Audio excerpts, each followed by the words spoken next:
अगर मैं तुमसे पूछूं कि इंसान बुरा क्यों बनता है, क्या वह जन्म से बुरा होता है या फिर टूटे हुए रिश्ते, अधूरा प्रेम, अपमान, अकेलापन और लालच उसे धीरे धीरे ऐसा बना देते हैं?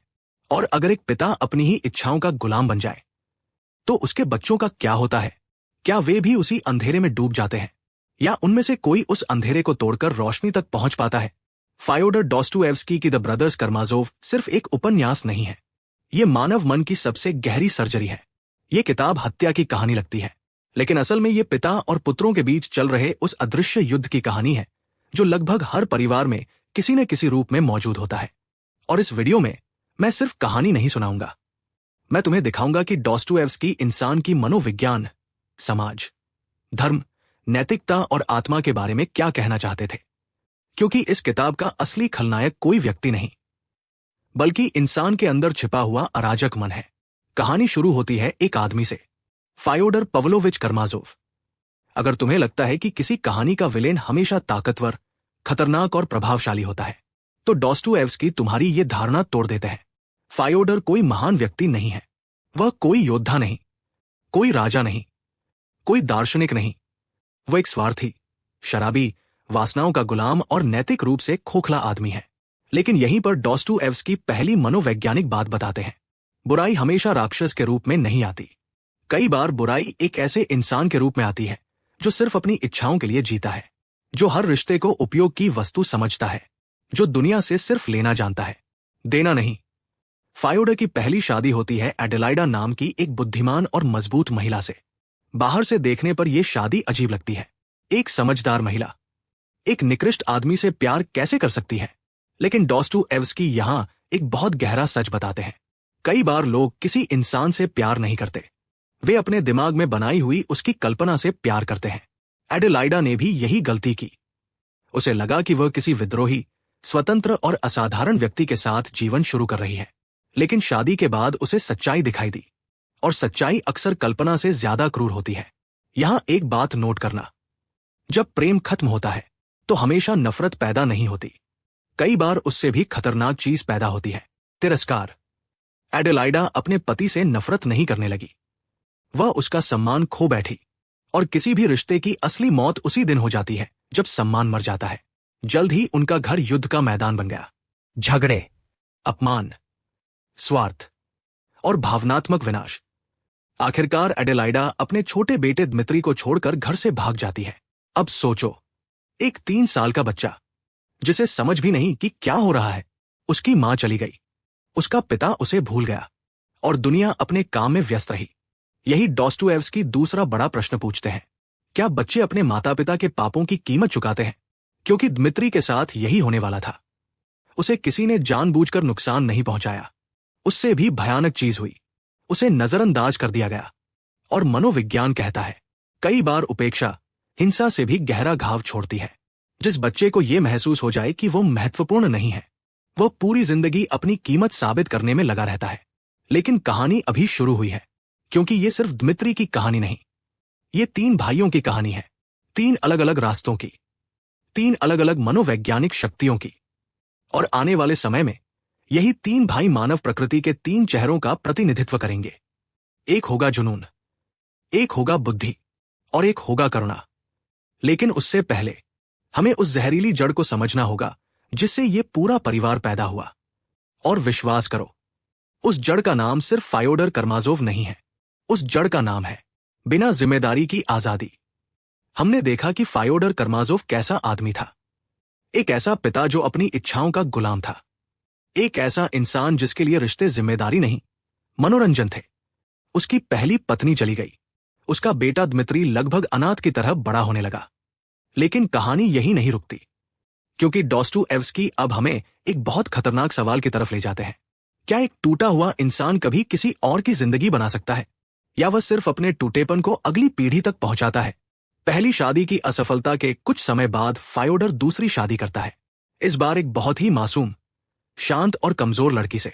उसका नाम था सोफिया इवानोवना। वह कोई विद्रोही महिला नहीं थी, कोई मजबूत व्यक्तित्व नहीं, बल्कि बचपन से ही दबाव और नियंत्रण के बीच पली एक लड़की थी। और यहीं डॉस्टोएव्स्की एक गहरी बात कहते हैं, कई लोग प्रेम में नहीं पड़ते, वे सिर्फ भागना चाहते हैं। किसी दर्द से, किसी कैद से, किसी अकेलेपन से। और जब इंसान भागने के लिए रिश्ता बनाता है तो वह अक्सर एक जेल से निकलकर दूसरी जेल में पहुंच जाता है। सोफिया ने भी यही किया। उसे लगा कि वह अपनी दुख भरी जिंदगी से निकल रही है, लेकिन असल में वह एक और दुख भरी जिंदगी में प्रवेश कर रही थी। फायोडर को उसकी आत्मा में नहीं, उसकी मासूमियत में आकर्षण दिखाई देता था। और यही बात डॉस्टोएव्स्की बार बार दिखाते हैं। जब कोई व्यक्ति दूसरे इंसान को व्यक्ति की तरह नहीं बल्कि वस्तु की तरह देखने लगता है, तब प्रेम समाप्त हो जाता है, शोषण शुरू हो जाता है। धीरे धीरे वही हुआ। फायोडर की आदतें नहीं बदली। शराब, अय्याशी, दूसरी औरतें, अपमान, और सोफिया की हालत इतनी खराब होती गई कि वह मानसिक और शारीरिक रूप से टूटने लगी। लेकिन इसी विवाह से 2 बच्चे पैदा हुए, इवान और अल्योशा। ध्यान देना, यहीं से असली कहानी शुरू होती है, क्योंकि डॉस्टोएव्स्की इन 3 भाइयों को सिर्फ पात्र नहीं बनाते, वे इन्हें मानव आत्मा के 3 हिस्सों के रूप में गढ़ते हैं। पहला भाई दमित्री, जिसे बचपन में प्रेम नहीं मिला, सुरक्षा नहीं मिली, स्थिरता नहीं मिली। ऐसे लोग अक्सर दिल से जीते हैं, बहुत प्यार करते हैं, बहुत नफरत करते हैं, बहुत जल्दी टूटते हैं, बहुत जल्दी भड़कते हैं। उनकी पूरी जिंदगी भावनाओं के तूफान में गुजरती है। दमित्री ऐसा ही बनने वाला है। दूसरा भाई इवान, बुद्धिमान, विश्लेषक, तर्कशील। बचपन में उसने गरीबी, अपमान और उपेक्षा को देखा। ऐसे बच्चे अक्सर एक फैसला लेते हैं, अगर दुनिया भरोसे लायक नहीं है तो मैं सिर्फ अपने दिमाग पर भरोसा करूंगा। यहीं से पैदा होता है बौद्धिक विद्रोह। इवान आगे चलकर सिर्फ अपने पिता से नहीं बल्कि ईश्वर, नैतिकता और पूरी व्यवस्था से सवाल पूछेगा। और फिर आता है तीसरा भाई, अल्योशा। इस कहानी का सबसे शांत चेहरा, लेकिन शायद सबसे शक्तिशाली भी। उसने भी वही दर्द देखा, वही टूटा हुआ परिवार, वही लापरवाह पिता, लेकिन उसके भीतर कुछ अलग था। जहां कुछ लोग दर्द देखकर कठोर हो जाते हैं, वहीं कुछ लोग दर्द देखकर और अधिक दयालु हो जाते हैं। अल्योशा दूसरा प्रकार था। अब यहां रुककर एक बात समझो, यही इस उपन्यास की सबसे बड़ी मनोवैज्ञानिक खूबसूरती है। तीनों भाई एक ही परिवार से आए, एक ही पिता, लगभग एक जैसी परिस्थितियां, फिर भी तीनों अलग क्यों बने? क्योंकि डॉस्टोएव्स्की यह दिखाना चाहते हैं कि घटनाएं इंसान को नहीं बनाती, घटनाओं के प्रति उसकी प्रतिक्रिया उसे बनाती है। दर्द सबको मिलता है, लेकिन कोई उस दर्द से क्रोधित बनता है, कोई नास्तिक बनता है, कोई संत बन जाता है। यही कारण है कि द ब्रदर्स कर्माजोव सिर्फ एक पारिवारिक कहानी नहीं है, ये एक प्रयोगशाला है जहां डॉस्टोएव्स्की मानव मन के 3 संभावित रास्ते दिखाते हैं, भावना, बुद्धि और करुणा। और सबसे दिलचस्प बात, इन तीनों में से कोई भी पूरी तरह सही नहीं है, कोई भी पूरी तरह गलत नहीं है, क्योंकि इंसान इन तीनों का मिश्रण है। लेकिन अभी एक और चीज होने वाली है, एक ऐसी चीज जो पूरी कहानी की दिशा बदल देगी। अल्योशा अचानक दुनिया से दूर जाने का फैसला करता है। वो मठ की ओर आकर्षित होने लगता है। क्यों? क्या वह दुनिया से भाग रहा है? क्या वह डरपोक है? या उसे कुछ ऐसा दिखाई दे रहा है जो बाकी लोगों को नहीं दिख रहा?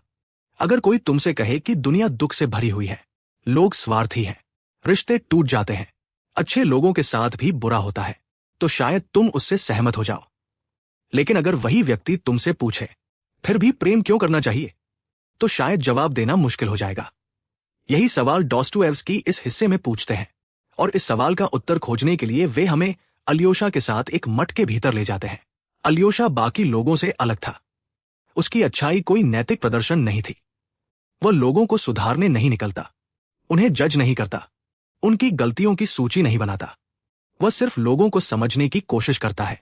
आज की दुनिया में यह बात बहुत छोटी लग सकती है, लेकिन मनोविज्ञान के स्तर पर यह बहुत दुर्लभ गुण है, क्योंकि अधिकांश लोग सुनते नहीं, वे निर्णय करते हैं, वे समझते नहीं, वे प्रतिक्रिया देते हैं। यही कारण है कि अल्योशा लगभग हर व्यक्ति को पसंद आ जाता है। लोग उसके आसपास सुरक्षित महसूस करते हैं। क्यों? क्योंकि वह उन्हें बदलने की कोशिश नहीं करता। और यह बात आधुनिक मनोविज्ञान भी कहती है। जब किसी व्यक्ति को यह महसूस होता है कि उसे बिना शर्त स्वीकार किया जा रहा है, तभी उसके भीतर परिवर्तन की संभावना पैदा होती है। जबरदस्ती बदलाव नहीं लाती, स्वीकृति लाती है। लेकिन यहां एक गलतफहमी मत पालना। अल्योशा कमजोर नहीं है, वह सिर्फ शांत है, और दोनों चीजें अलग हैं।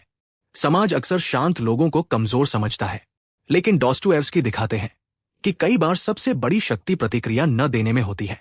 कई बार सबसे बड़ा साहस हमला करने में नहीं, बल्कि समझने में होता है। अब कहानी में प्रवेश होता है एक ऐसे व्यक्ति का जो पूरे उपन्यास की आत्मा है। एल्डर जोसिमा, एक बूढ़ा साधु, लेकिन सिर्फ साधु नहीं, वह डॉस्टोएव्स्की के कई आध्यात्मिक विचारों की जीवित आवाज है। अल्योशा उनके पास पहुंचता है और पहली बार उसे ऐसा लगता है कि उसे कोई ऐसा इंसान मिल गया है जिसके शब्द किताबों से नहीं, अनुभव से निकले हैं। यहां डॉस्टोएव्स्की एक बेहद गहरी बात रखते हैं। हम अक्सर सोचते हैं कि ज्ञान का मतलब ज्यादा जानकारी होना है, लेकिन जोसिमा के अनुसार ज्ञान का मतलब है मानव पीड़ा को समझना, दूसरों के दुख को महसूस करना और अपनी जिम्मेदारी को स्वीकार करना। अब ध्यान से सुनना, क्योंकि यही इस पूरी किताब का सबसे महत्वपूर्ण विचार है। डॉस्टोएव्स्की के अनुसार दुनिया की सबसे बड़ी समस्या बुरे लोग नहीं है। सबसे बड़ी समस्या है दूसरों की पीड़ा से अपनी जिम्मेदारी को अलग कर देना, यानी यह सोचना का जो हो रहा है उससे मेरा क्या लेना देना। आज समाज में भी यही दिखाई देता है। कोई अकेलेपन से टूट रहा है, कोई अवसाद में है, कोई नशे में डूब रहा है, कोई अपराध की तरफ जा रहा है, और हम कहते हैं उसकी समस्या है। लेकिन डॉस्टोएव्स्की कहते हैं नहीं, समाज में कोई भी दर्द पूरी तरह व्यक्तिगत नहीं होता। हम सब किसी न किसी स्तर पर एक दूसरे के जीवन में शामिल हैं। यही अल्योशा और इवान के रास्ते अलग होने लगते हैं। इवान बुद्धि की तरफ जा रहा है, तर्क की तरफ, सवालों की तरफ, जबकि अल्योशा अनुभव की तरफ जा रहा है, प्रेम की तरफ, करुणा की तरफ। और डॉस्टोएव्स्की अभी ये नहीं कह रहे कि कौन सही है, वे सिर्फ मंच तैयार कर रहे हैं, क्योंकि जल्द ही इन दोनों दृष्टिकोणों की टक्कर होने वाली है। और वह टक्कर सिर्फ दो भाइयों की नहीं होगी, वह टक्कर होगी विश्वास बनाम तर्क, हृदय बनाम बुद्धि, आस्था बनाम संदेह। लेकिन कहानी का सबसे खतरनाक व्यक्ति अभी भी पीछे खड़ा है, फायोडर कर्माजोव। वह बूढ़ा हो रहा है, उसकी इच्छाएं कम नहीं हुई, उसका लालच कम नहीं हुआ, उसकी वासना कम नहीं हुई, बल्कि अब वह और भी अधिक अराजक होता जा रहा है। और यही अराजकता जल्द ही पूरे परिवार को अपनी चपेट में लेने वाली है, क्योंकि एक परिवार फिर से इकट्ठा होने वाला है। पहली बार तीनों भाई, एक पिता, पुराने घाव, पुराने अपमान, पुराने हिसाब, और एक ऐसा संघर्ष जो अंततः हत्या, अपराध बोध और आत्मिक विनाश तक पहुंचेगा। अब तक हमने तीन चीजें देखी, एक भ्रष्ट पिता, एक करुणामय बेटा अल्योशा और एक बुद्धिवादी बेटा इवान। लेकिन अब कहानी हमें उस किरदार तक ले जाती है जो इस पूरे उपन्यास का सबसे विस्फोटक चरित्र है, द्मित्री कर्माजोव। अगर इवान दिमाग है और अल्योशा आत्मा, तो द्मित्री शरीर और भावनाओं का प्रतिनिधित्व करता है। वह जुनून है, आग है, इच्छा है, और यही कारण है कि वह इस कहानी का सबसे मानवीय पात्र भी लगता है। सोचो, एक बच्चा जिसे बचपन में छोड़ दिया गया, जिसे पिता का प्रेम नहीं मिला, जिसे स्थिरता नहीं मिली, जिसे यह एहसास नहीं मिला कि वह किसी के लिए महत्वपूर्ण है। ऐसा बच्चा बड़ा होकर क्या बनता है? डॉस्टोएव्स्की का उत्तर है, वह प्रेम के लिए भूखा इंसान बन जाता है। और जो व्यक्ति प्रेम के लिए भूखा होता है, वो अक्सर प्रेम और आसक्ति में अंतर नहीं कर पाता। यही द्मित्री के साथ हुआ। उसके अंदर अच्छाई भी है, उदारता भी है, सम्मान भी है, लेकिन साथ ही उसके अंदर एक बेकाबू तूफान भी है। वह सोचने से पहले महसूस करता है, और महसूस करने के बाद खुद को रोक नहीं पाता। यही उसकी ताकत है, यही उसकी कमजोरी। अब यहां डॉस्टोएव्स्की मानव मन की एक बड़ी सच्चाई बताते हैं। हम अक्सर सोचते हैं कि इंसान या तो अच्छा होता है या बुरा, लेकिन वास्तविकता इससे कहीं अधिक जटिल है। एक ही व्यक्ति किसी दिन किसी गरीब की मदद कर सकता है और उसी दिन किसी दूसरे इंसान को बर्बाद भी कर सकता है। इंसान विरोधाभासों का जीव है, और द्मित्री इस विरोधाभास का चलता फिरता उदाहरण है। अब कहानी में प्रवेश करती है एक और शक्ति, पैसा, और उससे भी खतरनाक चीज, विरासत। द्मित्री को लगता है कि उसके पिता ने उसका हक मार लिया है, उसका पैसा दबा लिया है, उसकी जिंदगी छीन ली है। इसलिए उसके अंदर वर्षों से जमा हुआ क्रोध धीरे धीरे फटने लगता है। लेकिन ध्यान देना, यह सिर्फ पैसों का झगड़ा नहीं है। ऊपर से यह आर्थिक संघर्ष दिखता है, अंदर से यह भावनात्मक युद्ध है। असल में द्मित्री अपने पिता से सिर्फ धन नहीं मांग रहा, वो मान्यता मांग रहा है। वो कहना चाहता है, एक बार स्वीकार कर लो कि तुमने मेरे साथ गलत किया था। लेकिन समस्या यह है कि कुछ लोग अपने अपराध स्वीकार नहीं कर सकते, क्योंकि ऐसा करते ही उनका पूरा व्यक्तित्व टूट जाएगा। फायोडर ऐसा ही आदमी है। यही कहानी और खतरनाक हो जाती है, क्योंकि अब पिता और पुत्र के बीच केवल पैसा नहीं खड़ा, एक स्त्री भी खड़ी है, ग्रुशेंका। और यही डॉस्टोएव्स्की मानव मन के सबसे पुराने संघर्ष को सामने लाते हैं। वासना, अहंकार, स्वामित्व, प्रतिस्पर्धा। अक्सर लोग सोचते हैं कि उन्हें किसी व्यक्ति से प्रेम है, लेकिन वास्तव में वे उस व्यक्ति को जीतना चाहते हैं, उसे पाना चाहते हैं, उसे अपना बनाना चाहते हैं। और जब प्रेम स्वामित्व में बदल जाता है तो विनाश शुरू हो जाता है। द्मित्री और फायोडर दोनों इसी जाल में फंसते जा रहे हैं। अब स्थिति यह हो चुकी है कि द्मित्री अपने पिता से नफरत भी करता है और उससे जुड़ा भी हुआ है। वह उससे दूर जाना चाहता है, लेकिन उसी से लड़ भी रहा है। यही मनोविज्ञान का सबसे खतरनाक चक्र है। जिस व्यक्ति ने हमें सबसे अधिक चोट पहुंचाई होती है, कई बार वही व्यक्ति हमारे जीवन का सबसे बड़ा मानसिक केंद्र बन जाता है। हम उससे मुक्त नहीं हो पाते। यही डॉस्टोएव्स्की एक असहज प्रश्न पूछते हैं, क्या हम वास्तव में अपने दुश्मनों से लड़ते हैं या हम अपने भीतर मौजूद घावों से लड़ रहे होते हैं? क्योंकि द्मित्री का असली युद्ध फायोडर से नहीं है, उसका असली युद्ध उसके भीतर है, उस बच्चे के भीतर जो अभी भी प्रेम चाहता है, सम्मान चाहता है, स्वीकृति चाहता है। लेकिन इसी समय दूसरी तरफ इवान सब कुछ चुपचाप देख रहा है। वह भावनाओं में नहीं बह रहा, वह निरीक्षण कर रहा है, सोच रहा है, विश्लेषण कर रहा है, और उसके मन में एक ऐसा प्रश्न जन्म ले रहा है जो पूरी कहानी को हिला देगा। एक ऐसा प्रश्न जो धर्म, नैतिकता और ईश्वर की नींव को चुनौती देगा। और जब वह प्रश्न सामने आएगा तो सिर्फ कर्माजोव परिवार नहीं, बल्कि पूरी मानव सभ्यता कटघरे में खड़ी दिखाई देगी। अब तक कहानी हमें 3 रास्तों तक ले आई है: द्मित्री, भावना, अल्योशा, करुणा, और अब इवान। अगर द्मित्री आग है तो इवान बर्फ है। अगर द्मित्री दिल से सोचता है तो इवान दिमाग से। लेकिन डॉस्टोएव्स्की यहां एक ऐसी बात दिखाते हैं जिसे आज भी बहुत कम लोग समझते हैं। सिर्फ भावनाएं इंसान को नहीं तोड़ती, कई बार अत्यधिक बुद्धि भी इंसान को नष्ट कर देती है। इवान बचपन से ही अलग था। उसने जल्दी समझ लिया था कि उसका पिता सम्मान के योग्य नहीं है। उसने गरीबी देखी, उपेक्षा देखी, और बहुत जल्दी दुनिया को एक कठोर जगह के रूप में देखना सीख लिया। लेकिन उसने द्मित्री की तरह प्रतिक्रिया नहीं दी। उसने क्रोध को भीतर दबा दिया और उसकी जगह प्रश्नों को जन्म दिया। यहां एक महत्वपूर्ण मनोवैज्ञानिक बात समझो। जब कोई बच्चा भावनात्मक रूप से घायल होता है तो वह आमतौर पर 2 रास्तों में से एक चुनता है। या तो वह भावनाओं में डूब जाता है या फिर भावनाओं से दूरी बनाकर केवल तर्क पर भरोसा करने लगता है। इवान ने दूसरा रास्ता चुना। धीरे धीरे उसकी बुद्धि असाधारण होती गई। वो पढ़ता है, लिखता है, समाज, धर्म और दर्शन पर सोचता है। लोग उसकी प्रतिभा से प्रभावित होने लगते हैं। लेकिन बाहर की सफलता और भीतर की शांति एक ही चीज नहीं होती। यही इवान की त्रासदी है, क्योंकि उसके भीतर एक सवाल लगातार बढ़ रहा है। और यह सवाल सिर्फ धर्म का नहीं, न्याय का है। इवान दुनिया को देखता है। वो बच्चों का दुख देखता है, निर्दोष लोगों की पीड़ा देखता है, अन्याय देखता है, और फिर पूछता है, अगर ईश्वर है तो ये सब क्यों है? अगर भगवान दयालु है तो दुनिया इतनी क्रूर क्यों है? अगर न्याय है तो निर्दोष लोग क्यों पीड़ित होते हैं? यहां डॉस्टोएव्स्की किसी साधारण धार्मिक बहस में नहीं उतरते। वे मानव इतिहास के सबसे कठिन प्रश्न को सामने रखते हैं, क्योंकि इवान ईश्वर के अस्तित्व पर सीधे हमला नहीं करता। वह नैतिक व्यवस्था पर सवाल उठाता है। सोचो, अगर एक बच्चे को यातना दी जाए और बाद में कहा जाए कि यह सब किसी बड़े दिव्य उद्देश्य का हिस्सा था, तो क्या वह उचित होगा? इवान का उत्तर है नहीं। किसी भी महान योजना की कीमत एक निर्दोष बच्चे का दर्द नहीं हो सकती। यहीं से उसका विद्रोह शुरू होता है। और यही कारण है कि इवान सिर्फ नास्तिक पात्र नहीं है, वह नैतिक विद्रोही है। वह न्याय की तलाश में है, लेकिन उसे न्याय दिखाई नहीं देता। अब डॉस्टोएव्स्की सबसे खतरनाक मोड़ लेते हैं। इवान के मन में एक विचार जन्म लेता है, एक ऐसा विचार जिसने पिछले 150 वर्षों से दर्शन शास्त्र को हिला रखा है। विचार यह है, अगर कोई परम नैतिक सत्ता नहीं है तो फिर सही और गलत का आधार क्या है? ध्यान देना, यह प्रश्न सुनने में सरल लगता है, लेकिन इसके परिणाम भयानक हैं। अगर कोई अंतिम न्यायाधीश नहीं है, अगर कोई परम सत्य नहीं है, अगर सब कुछ केवल मानव राय है, तो हत्या गलत क्यों है? धोखा गलत क्यों है? विश्वासघात गलत क्यों है? यही वह जगह है जहां इवान का मन 2 भागों में बंटने लगता है। उसका हृदय न्याय चाहता है, लेकिन उसकी बुद्धि हर उत्तर को तोड़ देती है। उसका मन विश्वास करना चाहता है, लेकिन उसका तर्क उसे विश्वास करने नहीं देता। और यही डॉस्टोएव्स्की आधुनिक मनुष्य का जन्म दिखाते हैं।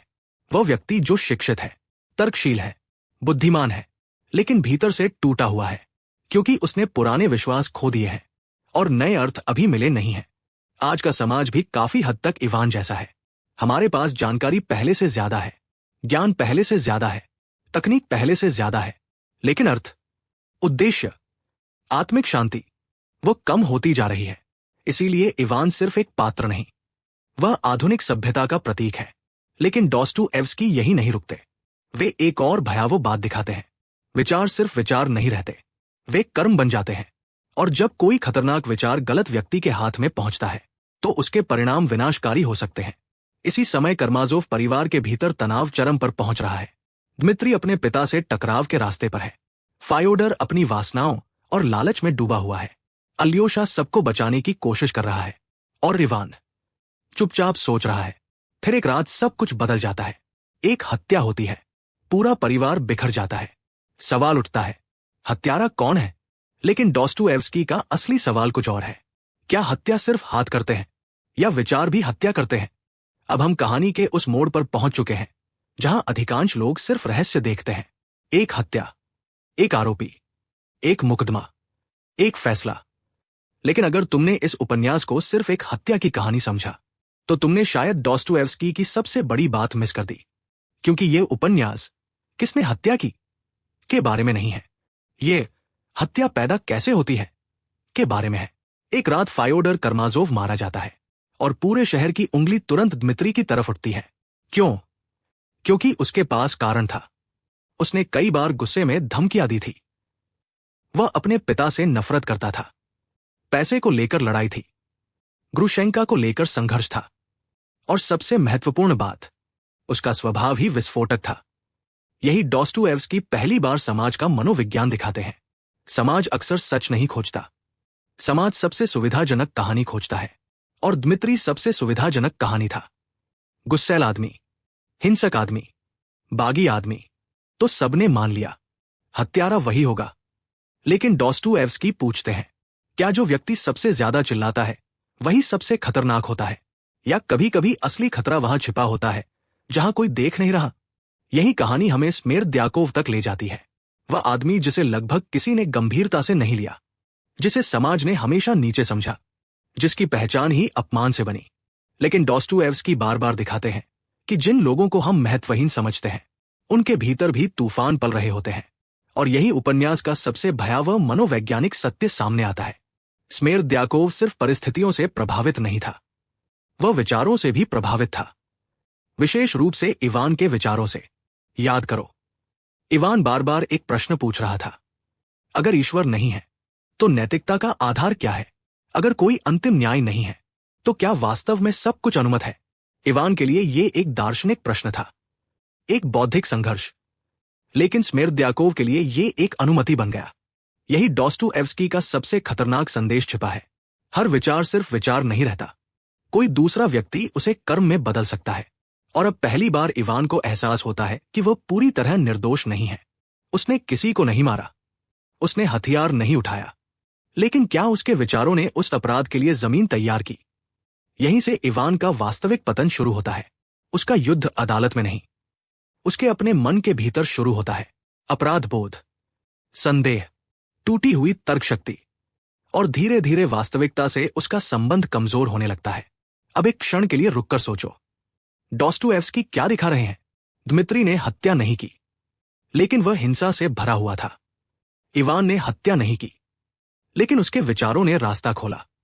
स्मेर्द्याकोव ने हत्या की, लेकिन वह अकेला जिम्मेदार नहीं था।